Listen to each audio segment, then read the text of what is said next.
Hello and welcome to another Tactical Corner, where we dive into Battle Report number 19, Necrons versus Dark Eldar, in this Maelstrom of War Open War Deployment Battle Report.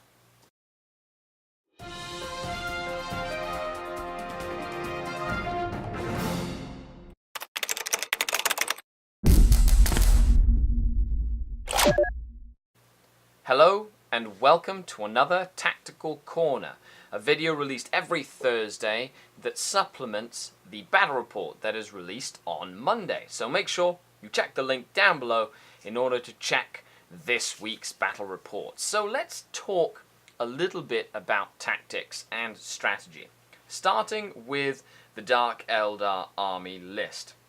So this Dark Eldar Drukhari army is designed to be as flexible as possible. It has a little bit of everything. So you've got a variety of troops, elites, HQs, and heavy support. Essentially, it is designed to be a brigade detachment for a high number of command points. Now, the Ravagers provide heavy support. The bomber can kill some things with its bomb, and then all in all, the meat of potatoes are the beasts that really help take objectives and do some damage, as well as a combination of units. The force is designed to be used in conjunction. And then we have a Necron army. So a couple of blobs of warriors, some immortals, a lot of overlord support and cryptek support, a monolith, a doomsday arc for some long-range firepower, and of course a spider that helps things keep alive. So this army is designed around resiliency, with a lot of re-rolling or +1 hits from the overlords as they can declare my will be done, which makes the shooting and combat prowess of those large blobs very nasty indeed. So strategically, we placed the Maelstrom of War missions relatively straightforward. It was pretty even, and we decided to go with an open war deployment because it really spices up the tactical choices.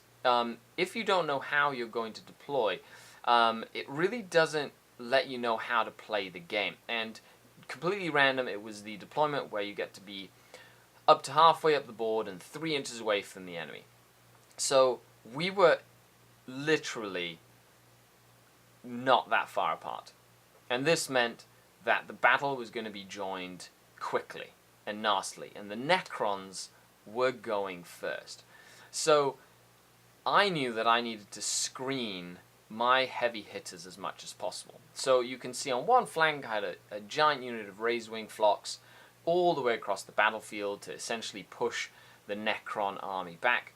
And on the other flank, in this picture, you have the Racks and the Clawed Fiends essentially acting as bait.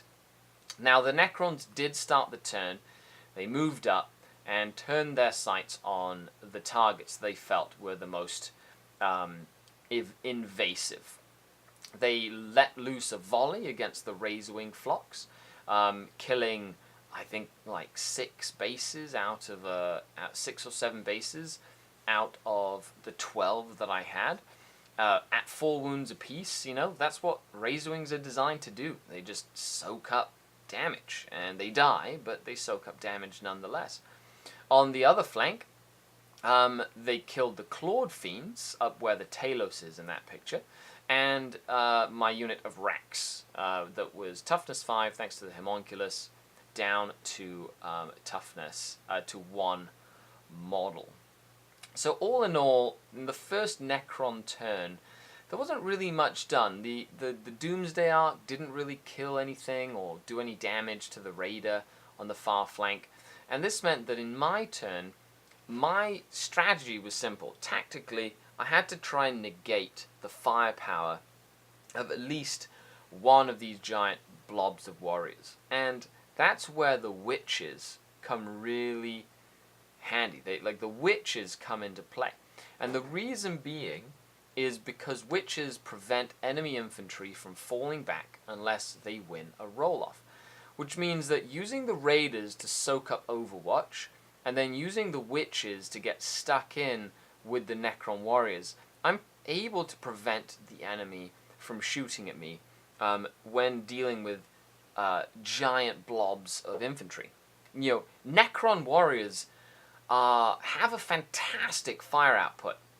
-1 AP, strength 4, they will normally bring down most things. And I knew that my witches had to get stuck in, but I had to throw in things like the beasts on this flank in order to tie up that large blob of infantry. This is the second time I've played against this Necron opponent, and it's the second time that I've been able to take advantage of the witch rule to really dictate the pace and the way that I get to fight these larger blobs. Of course, now with chapter approved, it might not be such easy tactic with the Veil of Darkness that will be able to teleport units out of combat. Now, on the far flank, I sent my lone Talos to go hunt a Doomsday Ark. Namely, I just wanted the Talos to go and tie up the Doomsday Ark and force it to move around, while in the center, my Witches, my Archon, my Succubus, my Homunculus, and my Trueborn all put up a fight against the core of the Necron force, which was the Lich Guard, the Special Character Overlord, and a giant blob of Necron warriors.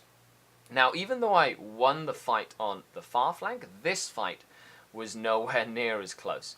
Reanimation protocols brought a lot of the Necron warriors back, and the Lich Guard just tore a bloody swathe across all my warriors and my characters. My Homunculus was one of the last models to be left alive, fighting for his life there in that picture, surrounded, not able to fall back, allowing the Necron warriors to just continually come back and not get shot. While I had to use things like a Ravager and a Raider, and I'd move them back and forth to prevent the Lich Guard from being able to go and charge something more important. Essentially, I was dictating the pace of battle. At the end of the game, it was really the beasts and the racks that won the game for me and took the most number of objectives. But it really shows how, using a very eclectic list with a bit of everything, you can really achieve what you want to achieve as long as all elements work in unison in order to make the battle plan happen. So let me know what you think down below. And a big thanks to all the Patreons of the channel. And if you'd like to support, check the links down below. Skari out.